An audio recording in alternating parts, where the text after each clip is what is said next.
Hello fellow cinephiles, Film Guru here. So I'm going to start to look at TV shows now. There's some TV shows I've really enjoyed recently and I want to sort of do a review of them as a whole and talk about aspects of individual episodes. So today I'll be looking at the new TV show You. The series is based on Caroline Kepnes's best-selling novel of the same name and created for the screen by Sierra Gamble, who worked on Supernatural and was a frontrunner for some seasons, and Greg Berlanti, the man behind the Arrowverse and Love, Simon.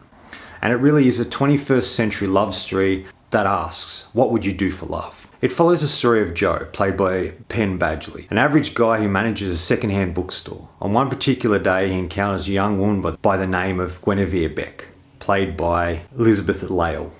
After their interaction, Joe does what most young guys when they meet a pretty girl does, find out who they are, which he does through looking for her online, where ultimately he finds her address and begins standing out the front of her apartment watching her, unbeknownst to her. He quickly forms a plan of attack, so to speak, trying to insert himself in her life, which he does. Things quickly escalate and turn dark. He will stop at nothing to be with her, even if he has to kill people to do so, which leads to a surprising and somewhat shocking ending. This show hooked me from the beginning. There was something about it I liked straight off the bat. I wanted to see what happened next. I wanted to see where Joe would go and what he would do to achieve his goal. And I thought that was a really fascinating way to go about it. The film feels like a romantic comedy or a love story. It has comedy and drama tropes, the meet cute as they call it, two people meeting in a simple way, guy likes girl, tries to become part of her life, and the humour that comes from the circumstances.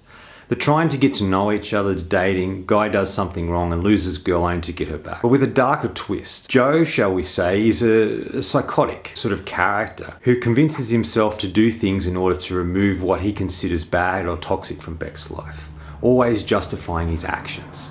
And we hear that through his internal monologue. We get to hear his thoughts as they unfold. To me, Joe is one of the most conflicting characters in the show. When we meet him, we think he seems normal and nice, allowing the audience to care for him. After all, he is our eyes into the world. Then when he starts doing dark or bad things, you feel conflicted, as you don't condone what he's doing, but you still feel for him as a character. A way it is smart to do it like this, because we really start to have a connection with this character. And we're so conflicted by what he's doing, and we don't really know if we want to like him, but we sort of stick with him to see what happens, to see what unfolds from episode to episode. I like how we hear his inner thoughts and see what he's hiding under the surface. And you can see that there have been many things in his life that have formed him into the person he has been. A lot of abuse and neglect.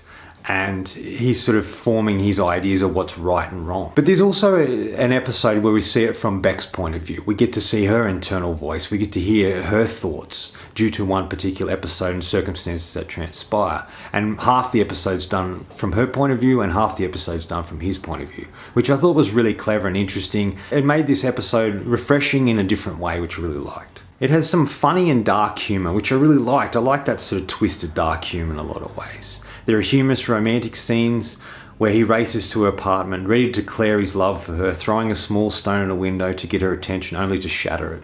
And he talks about, I feel like I'm in a romantic comedy and he's running down the street in his head. I really like that as well. Joe just really tries to help Beck, to push her to be better and tell her things she doesn't want to hear but needs to. This once again causes a conflicting feeling towards him, as he's a good guy and wants to help, but he still does bad things or goes about things in a questionable way. What I really felt from this is Joe really treats Beck like she's one of his sort of antique books. He wants to protect her and keep her safe, fix her when she is broken or breaks.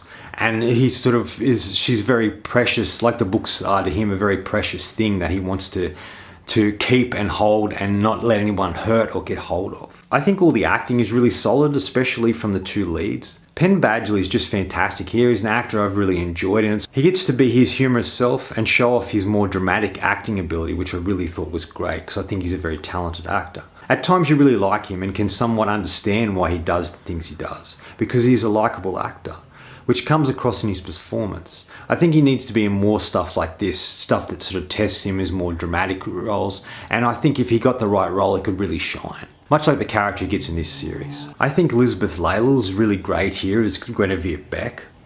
She's really solid. She's an actress I hadn't really seen until now, and I think she's really great in this, and she really adds a great element to the character. She brings such a real and likable presence to Beck.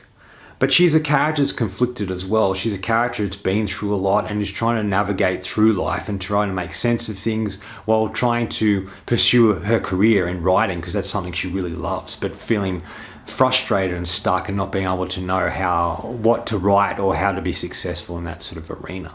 The character is very layered, and you get to see that through Jo's eyes and through her thoughts and actions. She's a very engaging actress that slowly draws you in. She has great chemistry with Penn and bounces off him really well. She has an interesting arc and is probably the heart of the show in a way. She's definitely the character I gravitate most to. Shay Mitchell's in it from Pretty Little Liars, and she plays a character called Peach, which is Beck's oldest and best friend. She is very manipulative and somewhat self-absorbed. At times, she puts Beck down and tries to control her and her life. Of course, Peach and Jo have a conflict with each other, which causes much of the drama in the show. They clash because they are very similar people in a way, and both want the same thing for Beck. The only negatives I would say is they jump too quickly to this escalation to madness, so to speak. There is an episode towards the end where he does something that nearly took me out of the show, but found its way back.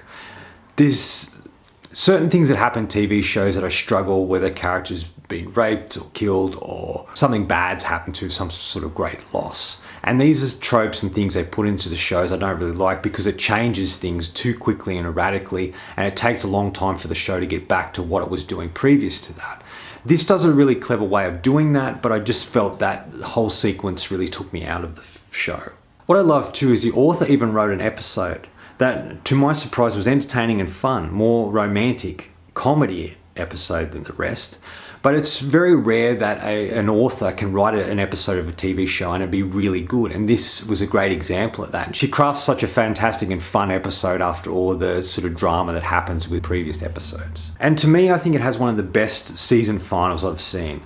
There's a lot going on, there's storylines to wrap up, and they do it all seamlessly, closing out particular storylines and moving the story forward. It has a great setup going into season 2, which I really liked and really smart about it. There's a character, an ex-girlfriend we don't know a lot about, and we're not quite sure if he killed her or not, and things are sort of revealed within this last episode, which I think is brilliant and a really great setup for the next season. Overall, I think it is one of the best shows I've seen. I'm really impressed by it. I'm sort of conflicted with it because of the characters and the subject matter and the way that Jo goes about things. But I'm still drawn to it. I'm still fascinated by it. I still wanted to see what happened episode by episode, and how crazy Jo would get, and how Beck would go through the series, and how both of them would connect, and how the things transpire and the effects that they have on the characters. I was just glued to this, and I had to see episode by episode, and I thought that's a brilliant way of doing a TV series, and I was really impressed with it, and I really loved every aspect of this show, and I look forward to season 2. Final thoughts. To me, like I said, it felt in part anyway like a dark romantic comedy. It also had this element of a fairy tale. In the last episode, Beck talked about how she was looking for a prince in a way to save her. Not that she needs saving, but just as a metaphor for finding that particular person. But she works out, in fact, that her prince and the villain, that she calls here Bluebeard, is in fact the one and the same. That the hero and the monster are the same. So the thing she seeks for safety and comfort and protection is actually also the villain, the thing she's got to protect herself from. I think that's really, really clever and makes it a very layered character. I haven't seen this sort of done like this since the first season of Elementary, where Irene Adler and Moriarty are the same person. I thought that was brilliant. And this sort of really looks at that aspect as well in a different way. I think at the heart, Jo is a good guy. And he does things to help people, and he does help. There's a young boy who lives in his building as well that he sort of helps because his mother's dating this violent guy, and how he goes about sort of stopping that from happening was really great, and I really liked that aspect to the series. And I think with the little boy, Jo sees himself in him. He sees who he used to be and the trauma and stuff he's gone through. And he tries to offer assistance to the kid, but it doesn't quite go according to plan. And the kid sort of gets angry and goes against him, but he's always trying to help people. But I think him trying to help people sometimes he does it in the really dark and twisted way that is not the right way to go about it, but it feels like that's the only way he knows how to do it. And it feels like he pursues helping people in the only way he knows.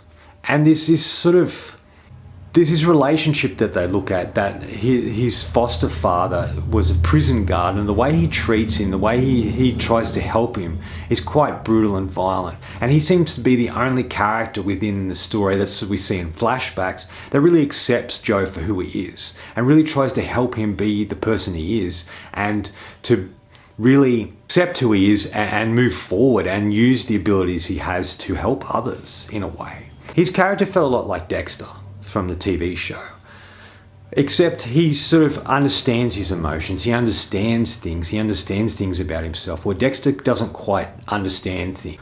But in this, Joe's not quite like that, but it's just about the humor that it has, that we get to see inside of his head, and all those sort of elements add a lot, that remind me a lot of Dexter. Overall, this show is entertaining, shocking, surprising, funny, dark.